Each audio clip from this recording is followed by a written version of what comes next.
First You Think is a not-for-profit ministry of the First Unitarian Church of Des Moines. Support us at ucdsm.org today. Reason is an appealing idea. I think we have to admit that we have a pretty egocentric basis for valuing reason. We secretly think that we ourselves are perfect reasoners. We harbor the suspicion that if only those other people, the ones that disagree with us, could be taught to rely on proper reasoning, then they wouldn't be so foolish and pig-headed. But one, that ain't gonna happen. Those others are thinking the same way you're thinking, that they are the reasonable ones and you are the one benighted, laboring under various biases, prejudices, and irrational impulses. And two, this is a church. It's a faith institution oriented toward spiritual maturation, and spiritual maturation recognizes that it's always only ourselves that we can work on. We can train ourselves to be more rational if being more rational is really what we want. First, give up certainty about anything. Train yourself to have no factual beliefs apart from probability estimates. Hold nothing to be beyond a shadow of a doubt. And second, learn Bayes' theorem and develop the habit of applying it everywhere. What is Bayes' theorem? Well, you start with your prior probability, your estimate of how likely something is, and adjust it from there in light of new data. Posterior probability is equal to prior probability times the likelihood of the new data divided by the commonness of the new data. I am not going to try to unpack or explain that. I do try to explain some of it in our packet for this month on reason, so if you're interested, start there. For today, I want to look at reason in the light of the battle between reason and intuition, and specifically how that battle plays out in our moral decision-making. To what extent do we use reason in thinking about what's right and what's wrong? And to what extent do we just set aside reason and go with our moral intuition? Some things just feel wrong or just feel right. We don't arrive at those feelings through a careful, rational deliberation. There was, not long ago, a one-man show in London called The Majority. The writer and performer, Bob Drummond, would ask the audience to vote on a variety of ethical questions. The audience members on the way in were issued an electronic keypad and were invited to vote yes or no on a series of propositions prompted by the narrative. The tally was instantly displayed. The show itself, or so it claimed, could go in different directions depending on how the audience voted. The night that Sophie Gilbert was there, she's the reviewer from whose piece I learned about this show, when the question was, do you believe in absolute freedom of speech? 62% said no. Is violence sometimes the answer? 51% said no. And then Drummond presented the trolley problem, a scenario familiar to me from my years of trying to engage undergraduates to think about morality. Suppose you are standing on a platform and you see below you a runaway trolley headed for 5 people who have no chance of getting out of the way. They'll all be killed. However, you just happen to be standing next to a lever which, due to your familiarity with that trolley station, you know will redirect the trolley onto a sidetrack. Just as you reach for the lever, you notice that the sidetrack has one person there who likewise has no chance to get out of the way. If you pull the lever, he'll be killed. Do you pull the lever to kill one person or let fate take its course, killing 5? The night that Sophie Gilbert attended The Majority, 71% of the audience said they would pull the lever to sidetrack the trolley to kill one person rather than not act and let 5 people die. And then Rob Drummond asked his audience, suppose there were no lever, but a very large man was standing next to you, peering over the edge of the platform, you could push him off onto the path of the trolley. He would be killed, but his large body would stop the trolley or slow it down enough for the 5 to get to safety. Morally, isn't that the same? Kill 1 to save 5? And yet, 71% said they would not push the large man off, the same percentage that would pull the lever the first time. More scientific surveys of the U.S. population show an even wider gulf between willingness to pull the lever and willingness to push someone to their death. About 90% of us say they would pull the lever, while about 90% of us say we would not push the large man. I get where people are coming from. My moral intuitions were shaped by socialization very similar to theirs. But are our intuitions rational and reasonable? Do we want our moral intuitions to be rational? Sometimes our moral intuitions seem hard to justify. First, is it really okay to kill 1 to save 5? And second, if killing 1 to save 5 is okay, then why is doing it by pulling a lever different from doing it by pushing someone to his death? On the first question, people who say they would not pull the lever say they couldn't live with the fact that their direct action killed a person, though they can live with their inaction killing 5. By doing nothing, the responsibility is on whoever let that trolley get out of control. But by pulling the lever, you take direct responsibility for killing that one person. But aren't you just as responsible for your decisions not to act as you are for a decision to act? Let's look at that question. Are you just as responsible for your voluntary action as you are you just as responsible for your involuntary action as you are for your voluntary inaction as for your voluntary action? So consider this. For $2 US donated to the Against Malaria Foundation, 1 mosquito net can be provided to areas of Africa at highest risk of malaria. A lot of people die of malaria. The World Health Organization reports 608,000 deaths from malaria in 2022. Mostly children under age 5, and 90% of the malaria cases occur in sub-Saharan Africa. For $2, you could have saved one of them. Well, maybe. Some people with the nets get malaria anyway, and some people without the nets manage not to get it, or they get it but recover. So it's not a one-to-one relationship between nets provided and lives saved. But if you buy, say, 20 nets, there's a good chance that at least one of the 20 recipients will be a person who otherwise would have died of malaria, but thanks to the mosquito net you provided, doesn't. So call it $40 to save a life. But you haven't sent the Against Malaria Foundation $40, have you? I had not either until yesterday when I was writing this sermon and steeped in thinking about this example. And even though I have now sent a donation, I could have made it $40 larger than I did, but I didn't. And that inaction cost a life, probably. Compare that to a different case. You get an email from Africa, but instead of saying that they need your assistance to get $60 million out of a Nigerian bank account, this one says, I'm a farmer and I really hate my neighbor. I want to kill him.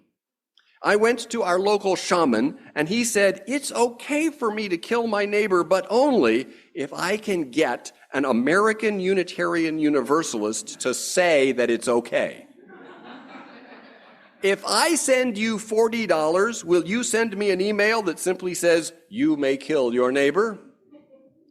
Now, if you got such an email, you would probably say, this is really weird. You would hit delete and go on with your day. But what would you think of someone, let's call her Pam, who replied, let's see the $40. Suppose the check arrives. Pam deposits deposits it, and it clears, and Pam keeps her end of the bargain. She sends an email saying, "You may kill your neighbor." Finally, suppose the guy in Africa then kills his neighbor. How does that compare to the malaria situation? Do we not find Pam's action more appalling than the inaction of someone who did not contribute to the Against Malaria Foundation?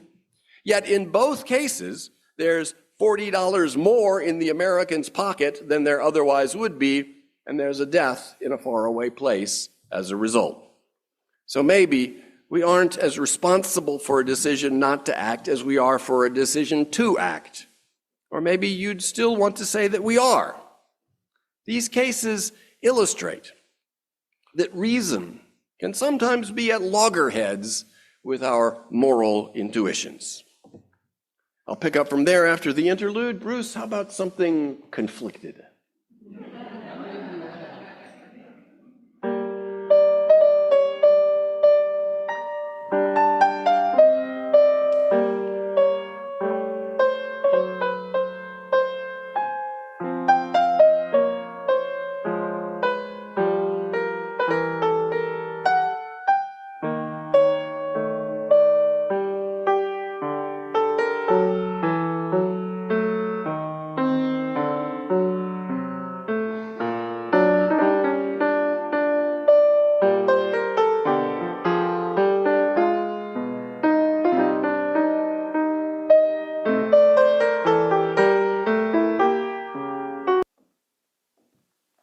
2 points I want to make in this part are, 1, moral intuitions are crucial. We need them. Reason is too slow and plodding to do the job alone. 2, moral intuitions are also problematic. Our intuitions can be easily manipulated to our detriment, yet are stubbornly resistant to evidence that they are misguided. That is, they are easily swayed by non-rational factors, even as they refuse to be swayed by reason. Bringing in reason, plodding as it is, can slowly tend to correct for the limitations of our moral intuitions.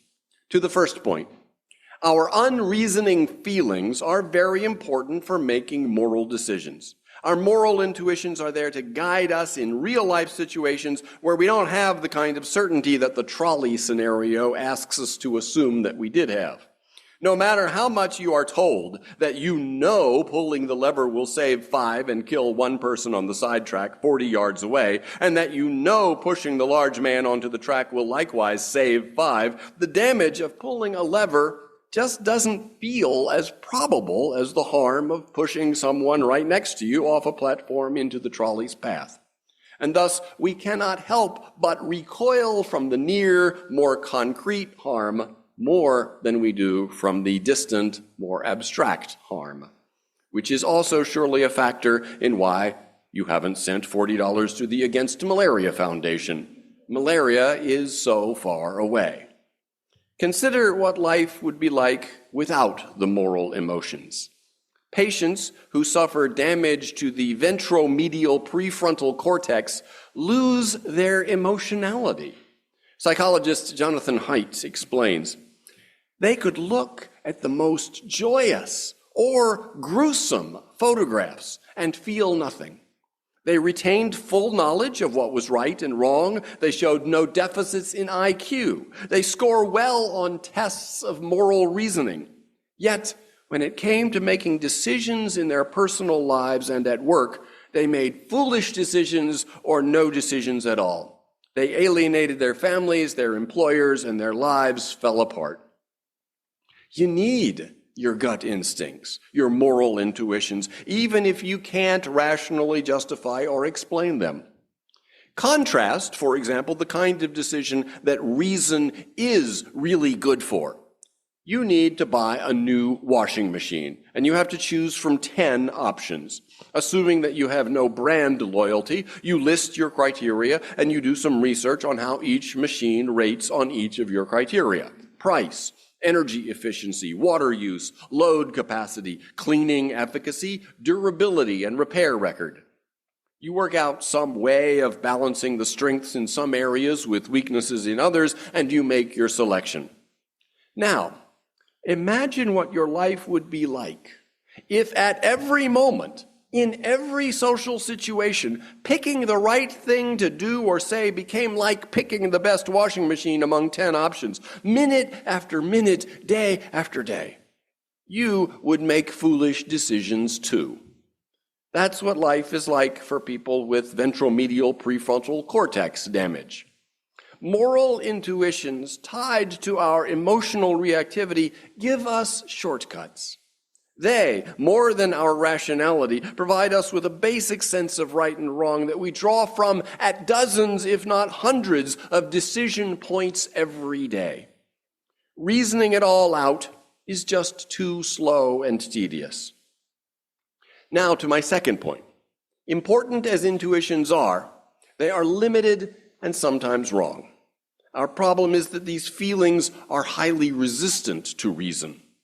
Thought experiments like the trolley conundrum illustrate that a feeling of the wrongness of an action is hard to shake, even for a hypothetical scenario in which you are repeatedly reminded that one of the conditions is that you know that the counterintuitive action would have the better results.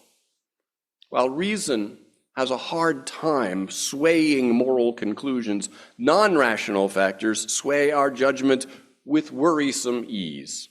Our moral decisions, sometimes even life or death decisions, are not very carefully considered. Studies have revealed that people shown a comedy clip and then asked whether they would push the large man to his death are more likely to approve killing the large man than those in another group who were shown a tedious documentary about a Spanish village. We are more generous toward a stranger if we have just found a quarter. A judge's decision to grant parole depends on how long it has been since she or he had lunch. Subjects asked to make judgments about controversial moral questions, for example, marriage between first cousins, or the making of a documentary in which people were tricked into being interviewed, make harsher moral judgments if they are standing next to a smelly trash can than if they are not. It seems that moral disgust and physical disgust both involve some of the same circuits in the brain, so if the disgust reaction is given a little jump start by a smelly trash can, we are primed to feel moral disgust as well. Even what feels like a deep-rooted moral instinct can be pretty fickle or easily manipulated. What candidates actually say in the course of a campaign has little impact on voters. Most voters just take in the vibe and let their unconscious biases pull them toward trust or distrust. Now, I know you're thinking about those people who vote differently from you, but let me pull you back here. I'm talking about you and me. Completely irrelevant factors that shift how we feel about the world, and a good feeling about the world benefits the incumbents. In areas that have a strong college football fan base, it was found that if their team won its most recent game before the November election, the incumbent candidate got a big boost. In the end, reason is our only hope.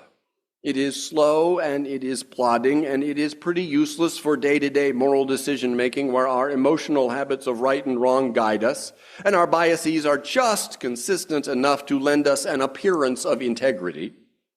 How slow is reason?